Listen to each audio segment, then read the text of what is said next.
자제가 안 되는 아이들이 가정에서 부모의 훈육을 받지 않은 것은 아니다. 오히려 이러한 아이들은 어린 시절 자주 심하게 벌을 받았다. 심지어는 사소한 실수에도 부모로부터 뺨을 맞고 주먹으로 맞고 발로 채이고 두들겨 맞고 회초리로 맞았다. 그런데 이러한 훈육은 의미가 없다. 절제되지 않은 훈육이기 때문이다. 이런 훈육이 무의미한 이유는 부모 자신들이 자제가 안 돼 있어서 아이들에게 그런 행동을 보여주었기 때문이다. 그들은 내가 말한 대로 하고 내가 행동하는 대로는 하지 말라고 하는 부모다. 그들은 아이들 앞에서 자주 술 취한 모습을 보여주거나 위험도, 조심성도, 분별도 없이 서로 싸우는 모습을 보여줄 것이다. 되는 대로 살고 지키지 못할 약속을 남발할 것이다. 부모의 삶이 무질서하고 정신없으면서 자녀들에게 절제된 생활을 가르치려는 것은 먹히지 않는다. 아버지가 어머니를 주기적으로 때리는 가정에서 여동생을 때렸다는 이유로 어머니가 아이를 때리면 아이는 이것을 어떻게 이해해야 될까? 아이에게 화를 다스리는 법을 배워야 한다고 하면 아이는 그 말이 이해가 될까? 어릴 때는 비교할 기회가 없기 때문에 어린 눈에 비친 부모는 신과 같은 존재다. 그래서 아이들은 부모가 하는 대로 행동해야 한다고 생각한다. 만일 부모가 하루하루를 자제하고 조심스럽고 품위 있게 행동하고 질서 정연한 생활 능력을 보여준다면 아이들은 마음속 깊이 이것이 사는 방식이라고 느끼게 될 것이다. 반대로 매일을 무절제하게 제멋대로 사는 부모를 보아도 아이들은 마음속 깊이 이것이 삶의 방식이라고 믿을 것이다.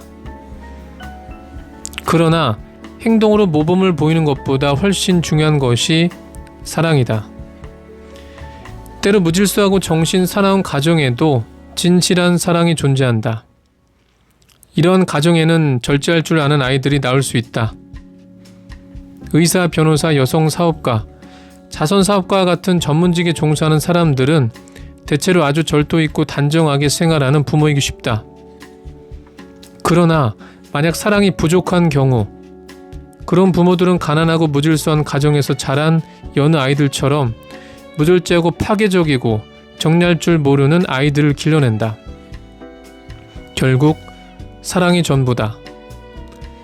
사랑의 신비한 힘은 이 책이 후반부에서 검토할 것이다.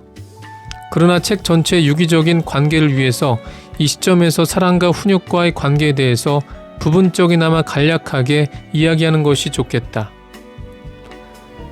어떤 것을 사랑한다는 것은 그것이 가치 있다는 의미이고 어떤 것이 가치가 있을 때 우리는 그것에 시간을 투자한다. 그것을 즐기고 그것을 돌보면서 시간을 보낸다. 자신의 자동차와 사랑에 빠진 10대를 유심히 보라. 아이는 그 자동차를 홀린 듯 바라보고 광을 내고 수리하고 튜닝하면서 시간을 보낸다. 혹은 사랑하는 장미 정원에 있는 노인을 보라. 그는 정원에서 가지를 쳐내고 뿌리를 다독여주고 거름을 주고 정원을 자상하게 살피면서 시간을 보낸다. 자녀를 사랑할 때도 이와 같다. 우리는 아이들을 감탄하며 바라보고 돌보면서 시간을 보낸다. 우리는 아이들에게 우리의 시간을 주는 것이다.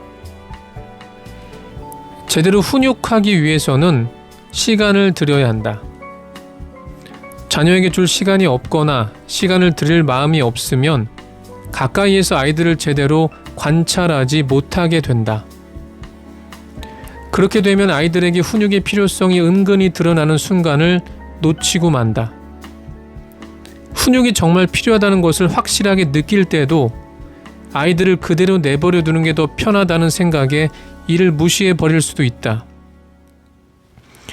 그러면서 그저 오늘은 아이들을 돌볼 에너지가 없을 뿐이야 라고 생각한다. 그런데 마침내 아이들이 잘못을 저질러 짜증을 돋우면 어쩔 수 없이 행동을 취하게 된다. 이때 무엇이 문제인지 알아보지도 않고 그 문제에는 어떤 훈육이 가장 좋을지 시간을 들여 생각하지도 않고 교육적 의도에서라기보다는 화가 나서 가혹하게 훈육을 하게 된다.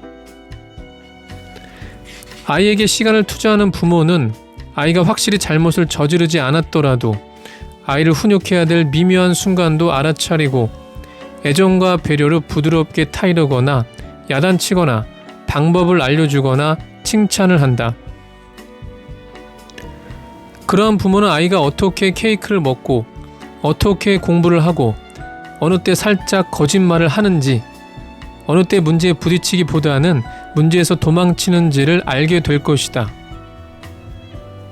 그들은 아이의 말에 귀를 기울이고 대답하고 이럴 때는 약간 조이고 저럴 땐 약간 풀어주고 조금 가르치기도 하고 이야기도 좀 들려주고 살짝 안아서 뽀뽀도 해주고 훈계도 좀 하고 살짝 등을 두드리면서 시간을 들여 이런 사소한 문제를 고쳐주고 바로 잡아준다.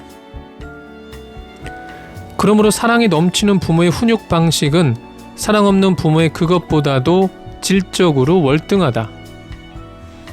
그러나 이것은 단지 시작일 뿐이다. 사랑이 넘치는 부모는 아이의 욕구를 파악하고 그것을 생각할 시간을 가지면서 결정을 내릴 때 괴로워하고 말 그대로 아이와 고통을 함께한다. 아이들은 맹인이 아니다. 부모가 자기와 고통을 함께한다는 것을 알고 당장 고마움을 표시하지는 않는다 할지라도 아이들 역시 고통을 받아들이는 법을 배우게 된다. 아이들은 부모님이 기꺼이 나와 함께 고통을 받고 있으니 고통은 그렇게 나쁜 것이 아닐 거야. 나도 기꺼이 괴로움을 견뎌야지 라고 스스로 생각할 것이다. 이것이 자기 절제의 시작이다. 부모가 아이에게 바치는 시간의 질과 양이 아이에게는 자신이 부모에게 얼마나 소중한 존재인지를 가늠하는 척도가 된다. 근본적으로 사랑이 없는 부모는 부족함을 감추기 위해서 아이에게 자주 사랑을 고백하고 정말 친밀하고 의미 있는 시간을 함께 하지도 않으면서 습관적이고 기계적으로 아이가 얼마나 소중한지를 강조한다. 아이들은 결코 이러한 공허한 말에 속지 않는다. 자신이 사랑받고 있다고 믿고 싶어 하면서 의식적으로 그 말에 집착하지만 무의식적으로는 부모의 말이 행동과 다르다는 것을 안다. 이와 반대로 진정으로 사랑받는 아이들은 기분이 안 좋을 때는 무시당했다 주장하고 억지를 부릴지라도 무의식적으로는 자신이 소중하게 여겨지고 있음을 스스로 알아차린다. 이런 인식은 황금보다도 가치가 있다.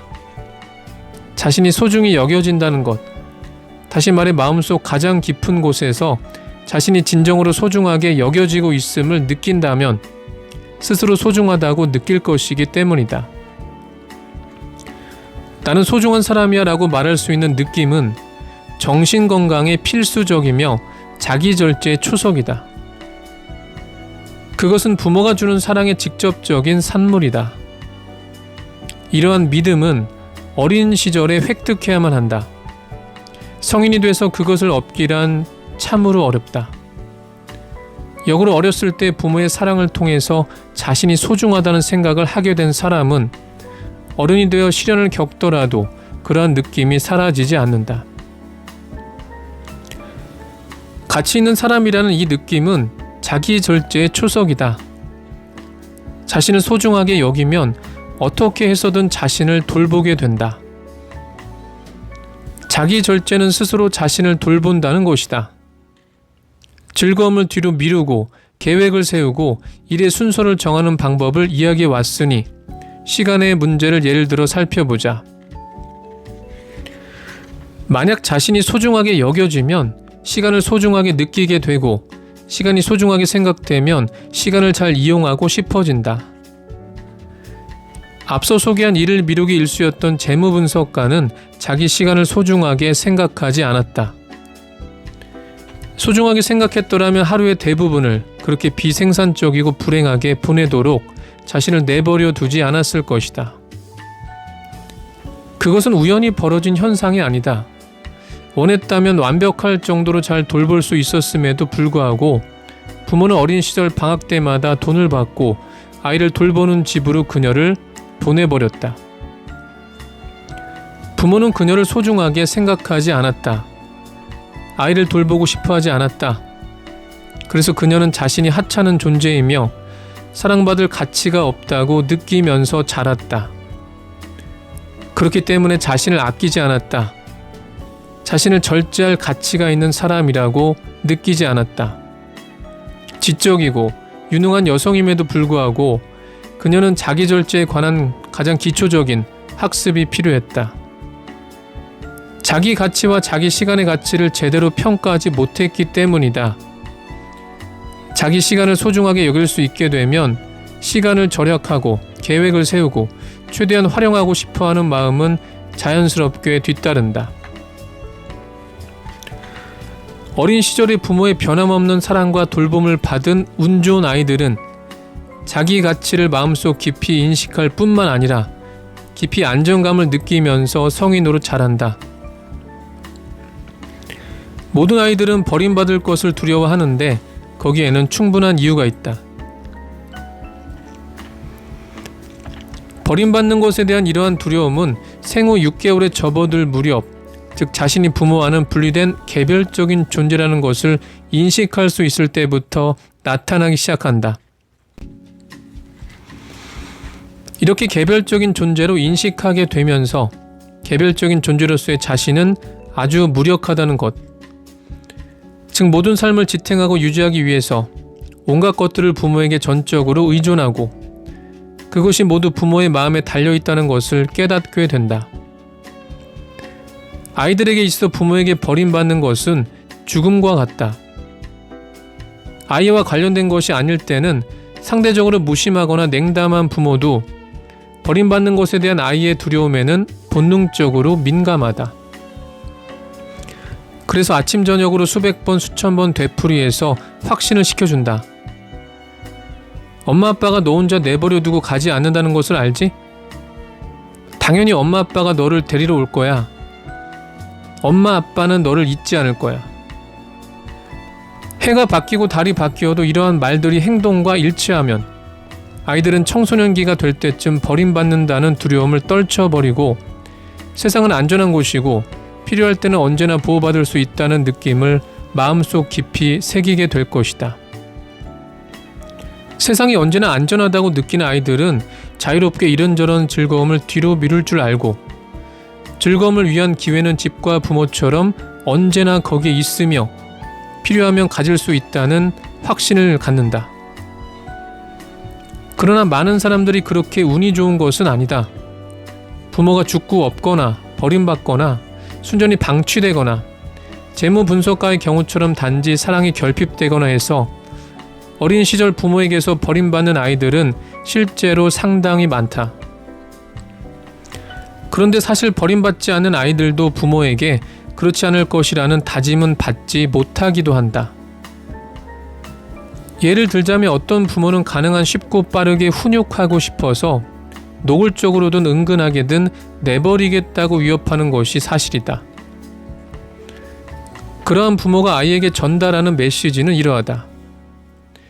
내가 하라는 대로 하지 않으면 너를 더 이상 사랑하지 않을 거야. 그게 무엇을 말하는지 알겠지?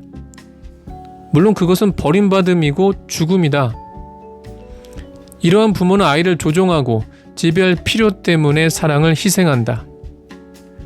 그 대가로 아이들은 미래에 대해서 지나친 두려움을 갖게 된다. 그래서 이러한 아이들은 심리적으로든 실질적으로든 버림받은 채 세상은 안전하고 보호받을 수 있는 장소라는 뿌리 깊은 의식 없이 성인에 이른다. 그들은 반대로 세상을 위험하고 무서운 곳으로 인식하고 미래에 더 큰 즐거움이나 안전을 보장받는다고 해도 현재 어떤 즐거움이나 안전을 포기하려 하지 않는다. 그들에게 미래는 참으로 미심쩍기 때문이다. 요약하자면 즐거움을 나중으로 미루는 능력을 기르기 위해서 아이들은 스스로 훈육할 줄 아는 역할 모델과 자기 존중감이 있어야 하고 존재의 안전함을 신뢰해야 된다. 이런 자산들은 부모의 자기 절제와 순수하고 일관된 보살핌을 통해서 획득된다. 이것이 어머니와 아버지들이 물려줄 수 있는 가장 값진 선물이다. 부모에게서 이러한 선물을 받지 못할 경우 다른 곳에서 획득하는 것은 가능하다. 하지만 그런 경우 그 획득 과정은 힘든 투쟁이 된다. 때에 따라서는 평생 걸릴 수도 있고 그나마 성공하지 못할 수도 있다.